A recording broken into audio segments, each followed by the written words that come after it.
about political parties with a right-wing tilt, and we're shifting focus to the UK. Now, we're learning that the leader of the Reform Party of the United Kingdom, Nigel Farage, has now been branded as disastrous and damaging by Scottish National Party. These comments from the SNP politicians come in response to his policies on immigration and his broader political agenda. Farage had earlier called for the deportation of migrants, about 600,000 migrants, and to stop the arrival of migrant boats. He had referred to the arrival of migrants, of asylum seekers to the United Kingdom as invasion. Responding to that, SNP's Foreign Affairs spokesperson Stephen Gettings has called Farage an extraordinarily, damaging politician. He's been accused by the SNP of sowing divisive rhetoric into the Scottish political domain. He's been rallying support for his anti-immigration policies. Let's in fact listen in to what he had to say. We will stop the boats is by detaining and deporting absolutely anyone that comes via that route.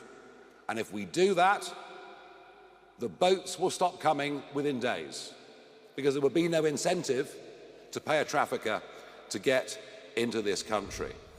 And unless we start deporting people, I predicted this would turn into, and yes, I use the word, invasion. But 180,000 people later, what other word could possibly describe what has been going on? It is an invasion, as these young men illegally break into our country. All right, there, of course, you've heard what he had to say. Meanwhile, joining us on the broadcast is Dr. Satoru Nagao.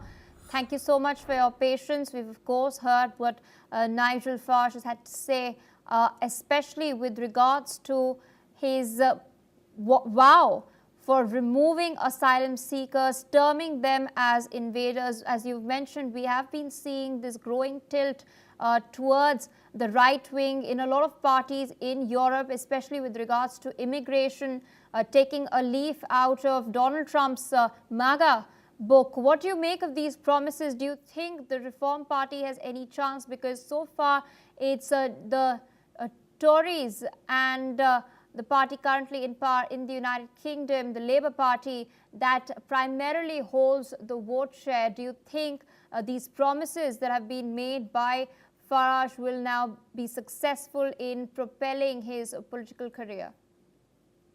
Yes, in case of the Reform UK, right-wing party, the people believe that is only the 5 or 6 or the 650, the UK lower house parliament.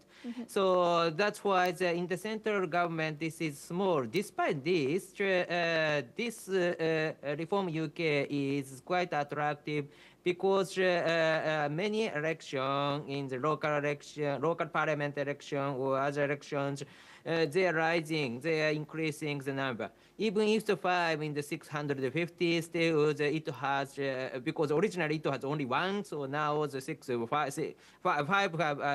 seat is 5 times bigger, so they are rising. So, and the rising itself is quite attractive, because in many countries, right-wing party increase their number at the same time. And President Trump tried to arrive with this right-wing party in the many countries. And for example, in case of the Brazil, especially quite obvious, Bolsonaro party is interest of the Trump administration. So that's why in case of the United Kingdom, Reform UK, the quite arrive with Trump administration. So this increasing number of increasing influence of this Reform UK is quite attractive and interesting move in the changing the power balance in the parliament in Europe and the United States. All right, Dr. Nagao, thank you so much for joining us live as we discuss these very crucial developments from Europe. Well, viewers, that's all we'd have for now.